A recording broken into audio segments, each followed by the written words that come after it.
The Breakfast Club is a new movie about teenagers. It's a story of what happens to 5 high school students: a brain, a beauty, a jock, a rebel, a recluse. They're forced to spend their Saturday together because they're all in detention. Joining us this morning are the beauty and the rebel, Molly Ringwald and Judd Nelson. Good morning and welcome to both of you. To either of you, why have the 5 of those students been cast together in detention? And then what happens? Well, you sort of find out during the course of the movie. You know, we don't want to give away any secrets, but we're all in there for our little individual crime, which, you know, a couple of them are more serious than others. And what happens is we're, a lot happens. We're all really incredibly honest. And when people are honest, a lot of interesting things happen. It doesn't happen that much. The character you play, Molly, is named Claire Standish. Right. Which tells us quite a lot about her, I think. What else should we know about Claire, the beauty? Well, she can be described as the girl that you grew up hating. You know, she's the prom queen, homecoming queen, filthy rich, all, you know, perfect clothing and everything. And she's one of these real kind of, she looks real superficial, not very intelligent. And she appears that way, but she turns out not to be that way at all. And Judd, who do you play? I play John Bender, who's, I guess you could say he's from the wrong side of the tracks. He's at the school and feels sort of that he's in this poker game in which all the cards are marked, but everyone else knows what the marks stand for except him. Well so put. He's a bit angry. Now, you can speak like that because you are nothing at all like this, John. You, in fact, are a prepster from way back. Yeah. We'll get into that a little bit, but why don't we pause and see a clip from The Breakfast Club. What I was getting to, Judd, you play a hood when you, in fact, went to one of the finest prep schools in the country in real life. How did you go back and recall what life as a hood in a public high school might be like? Well, I have to draw on my imagination a great deal. But in addition to that, we rehearsed outside of Chicago. And I went to an actual high school in the area for about a week and attended classes and was a quiet corner observer. Looking like Judd or like John? Like John. With the hair and... Yes, with the hair and the clothes, so that the kids in the school would treat me the way that they would treat a character like John. Which is to say, how? With a great deal of condescension. Mm-hmm. And it was great to get the sense of oppression that I think runs rampant in public high schools. Deans in the hallways, hall monitors, principals telling you what to do every second. Yeah, I remember that. Yeah. Molly, you, in playing Claire, I take it you don't feel a lot like a Claire type. How did you know how to do her? Well, I'm still in high school, and You're 17? I'm going to be 17 this month, and there's girls like Claire in every school. You know, I mean, there's no school without a Claire Standish, and I've observed them a great deal, you know, and it was really easy. It was a lot of fun. You've been working as an actress. You were telling me, actually, you were singing at 5? 4. 4, but professionally, you began at 13. What kind of parts does Molly Ringwald tend to get? Well, usually so far, let me see, probably the normal sort of teenage all-American kind of, you know, I mean, I don't know. My parts are changing now. Claire was a lot different than the character I played before that. In another movie I just did, Surviving, it's a character that's a lot different than Claire. So it just varies, I suppose. Judd, you are the old man, as you put it, of this group. You're 24. Were you cast in, not in characters, but amongst these actors as an authority figure? Did your age make a difference? No, I think I probably behave in the most immature fashion of the 5. So I don't think that I was cast to be the father figure, no. Yeah, you haven't been a teenager for a long time. How was it going back? Real easy. It was real easy to do. I mean, I was very serious, I think, when I was 16 and 17 and 18. And it was nice to return to that type of seriousness. Yeah. Well, thank you for being with us. It looks like an interesting movie.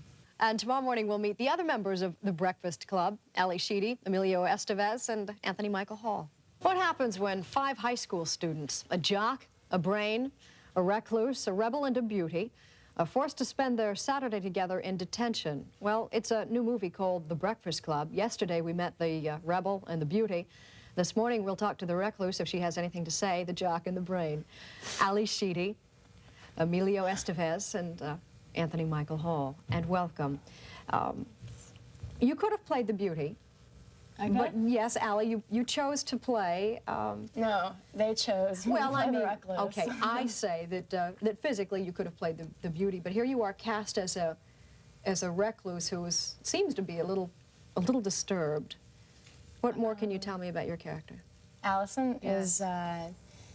She seems to be a little disturbed, actually, inside. I think she just would really like to have a lot of love, and the basic feeling was, well, if I don't pretend that I'm crazy and get a lot of attention that way, I'm going to be completely invisible and sort of just disappear. So this is her game. What kind of business does she use to look crazy?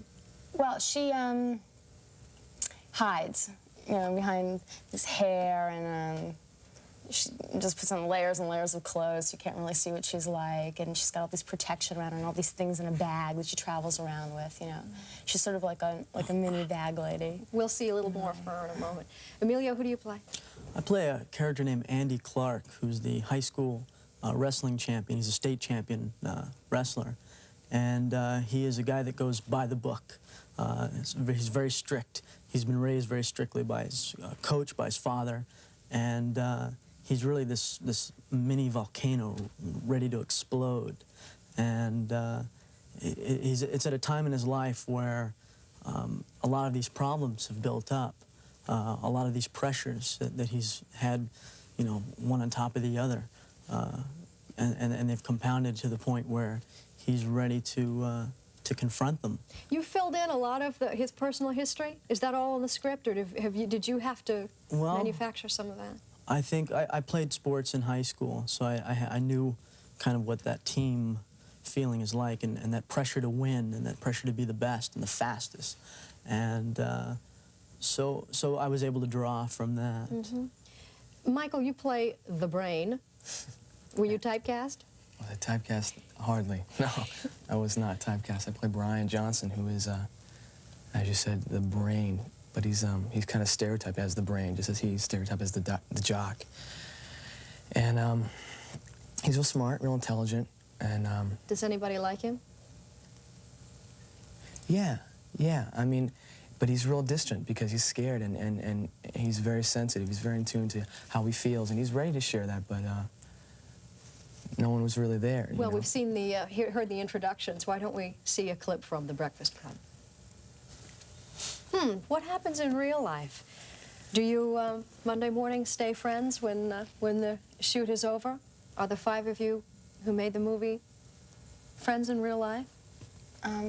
Actually, since filming the movie, some of us have really gotten to be very, very close. It's hard because there's a lot of time spent apart and things like that. Sure. But I think it's one of the greatest things about filming that movie is that I really got to be close to the other people in it, and it's really nice. You are being compared, your movie, to, I guess, an adolescent version of The Big Chill. You like the comparison? Is it apt? I don't know. All the people in that movie seem to be older, and it dealt with the 60s and that whole era. And they all were friends, you know. It was real different, but I understand the comparisons. I don't, you know. As an ensemble. Yeah. Emilio, I got this far without mentioning it, but the resemblance is so striking. Your father is Martin Sheen. Yes. Do you find professionally it's an advantage looking like someone as brilliant in the profession as he is? An advantage? I don't know. I think at first maybe it was a hindrance because I would go in for an audition or a meeting and people would be expecting, you know, a Martin Sheen level type of performance, and I was at no point, and it was a point in my career where I wasn't able to do that. You as good as he was at 22? I don't know. I don't know. Kind of on the spot, huh? On the spot here. He's going to be watching, so I better... Yes, I think Ali makes a good point. You're as good as you are at 22. Well, Right. thank you all, and good luck. Thank you. very much. Breakfast Club.